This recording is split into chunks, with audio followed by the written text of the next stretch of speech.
Bonjour à tous, c'est Jenny Garden, je suis médium énergéticienne et en ce sens je canalise les messages de votre flamme jumelle. Si vous êtes intéressé par cette prestation, n'hésitez pas à me contacter par les réseaux sociaux ou au numéro indiqué en dessous dans la description de la vidéo. Je remercie l'âme de la Reneuse et son chaser pour avoir accepté que je vous partage cette vidéo dans le but de vous aider sur votre parcours de flamme jumelle. Donc ici, on a une question qui a été posée par le chaser. Vous avez effectivement la possibilité de poser des questions avant que je canalise le message. Comme ça, je pose la question à votre chaser ou à votre runner et vous aurez les réponses dans la canalisation. Ici, on a une question qui est: est-ce que tu as bien reçu la lettre que mes guides m'ont demandé de t'écrire, puis brûler pour que tu la reçoives? Donc on est effectivement ici avec un chaser qui est très connecté, qui est en lien avec ses guides et ses guides lui avaient demandé d'écrire une lettre, de la brûler avec une certaine intention pour que sa reneuse reçoive cette lettre. Et là, la reneuse lui répond: oui, j'ai bien réceptionné ta lettre dans les énergies. J'ai bien reçu ton amour et tes souhaits de paix et de libération nous concernant. J'ai même reçu tes demandes implicites. LOL. N'oublie pas que nous sommes reliés énergétiquement et télépathiquement. Le fait d'écrire cette lettre t'a réellement permis de te poser dans le choix de tes mots, d'y réfléchir plus sérieusement, et je crois que c'était en ça que c'était important. Cela t'a permis de réellement peser tes intentions en toute conscience. Les libérations que tu demandes vont avoir lieu et ta lettre va m'y aider. Moi aussi, je dois couper avec mon passé, avec mes attentes, mais surtout mes peurs vis-à-vis de nous. Mon mental est encore beaucoup présent, sache que j'y travaille aussi. Donc ici, vous voyez, on a effectivement une espèce de rituel avec une lettre qui était là surtout, j'ai l'impression, plus pour aider le chaser à vraiment réfléchir aux mots qu'il voulait mettre, qu'il voulait poser dans ses intentions. Et je crois qu'elle est surtout là pour ça, la lettre, hein, comme le dit la reneuse, c'était surtout par rapport aux intentions, parce que la communication en 5D avec la flamme jumelle, on peut tous et toutes la faire. C'est juste qu'après, effectivement, il faut faire attention aux mots qu'on emploie, parce que les mots sont chargés aussi, hein, donc en rapport avec les souhaits que vous souhaitez, avec les intentions que vous demandez, que vous y mettez, hein, et bien on peut avoir des résultats différents. Donc ici, poser sa réflexion par une lettre, ça a permis de trouver les bons mots, semble-t-il. Donc ça peut être intéressant de faire ce genre de choses, pourquoi pas, en y réfléchissant avec votre cœur, avec une lettre, pourquoi pas, si ça vous aide aussi à poser vos intentions, mais faire des demandes comme ça pour avancer dans le parcours, pourquoi pas, hein. En tout cas, effectivement, il semblerait que ça va aider ce duo de flammes jumelles à se libérer de certaines choses. Libérations qui, bien évidemment, mettront du temps, vous le savez. C'est pas parce qu'on fait une lettre et qu'on la brûle que à l'instant T, c'est terminé. Ça serait bien si c'était comme ça, mais c'est pas comme ça que ça marche malheureusement sur les parcours de flammes jumelles. Ça met du temps parfois. Alors, le message libre. J'ai encore du mal à lâcher prise et à accepter les choses telles qu'elles sont aujourd'hui. J'ai encore du mal à me pardonner, notamment sur toutes les fois où je t'ai rejeté, car c'était trop douloureux. J'ai l'intention de ne plus agir ainsi avec toi à l'avenir, mais pour cela, je dois encore travailler sur moi et sur les émotions et les peurs qui m'ont fait te rejeter dans le passé.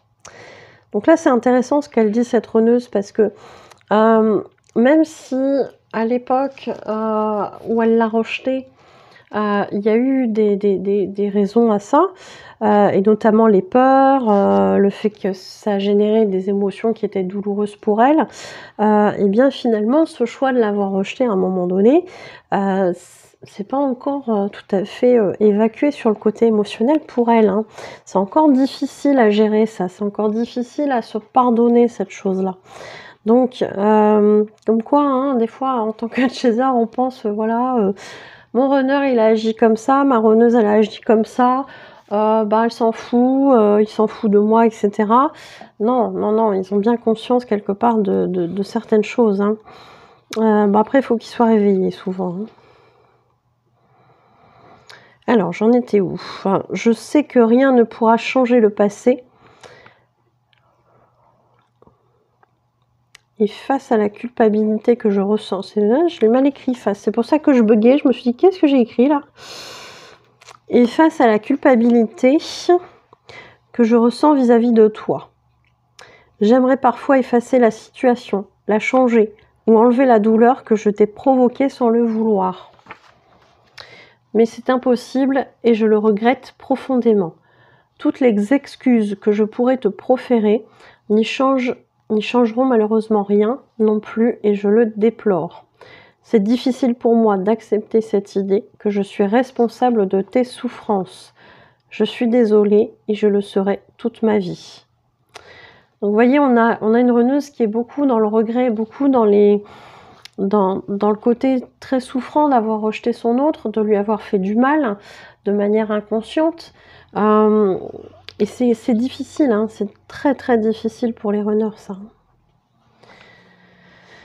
Et puis d'accepter cette responsabilité et souffrance de l'autre. Alors, c'est vrai et c'est pas vrai, parce que, bien évidemment, le runner va rejeter l'autre, hein, par mécanisme de protection, mais ça renvoie effectivement à la blessure du chaser, la blessure d'abandon, la blessure de rejet parfois aussi, parce qu'on a tous les 5 blessures, hein, plus ou moins de manière prononcée, mais on les a toutes.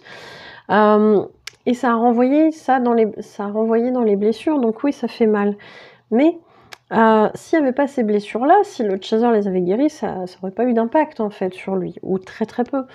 Donc je dirais que bien évidemment qu'il y a une responsabilité du runner, mais il y a aussi une responsabilité du chaser, hein. J'ai tellement peur encore que tu juges que je ne changerai jamais et que tu aies peur que je te fasse de nouveau souffrir en te rejetant. J'ai tellement peur aussi que tu me rejettes à cause de ça, même si je pourrais le comprendre parfaitement. Donc vous voyez, il y a aussi ici des choses très importantes, c'est-à-dire que il y a beaucoup de peur chez cette runneuse. Que son chaser reste sur l'idée, ben non, ma runneuse, elle n'est pas en capacité de faire ça, elle n'a pas assez évolué, etc.